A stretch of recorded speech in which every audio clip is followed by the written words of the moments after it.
Hi there, I'm going to show you how to replace the battery on this Model S key fob. There's two different varieties. This is the newer version. The older version looks like this.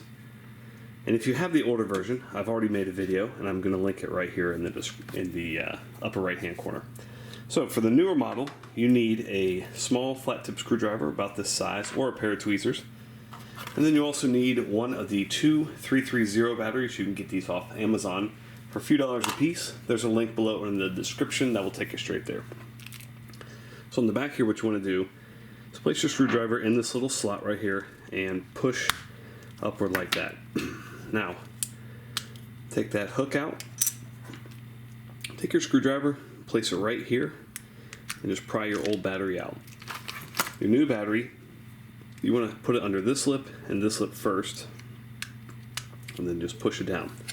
Now you get this hook in here seated nicely first, and then squeeze it back in, and you're all set. Thanks so much for watching. Hope that was helpful. Make sure you hit that thumbs up button.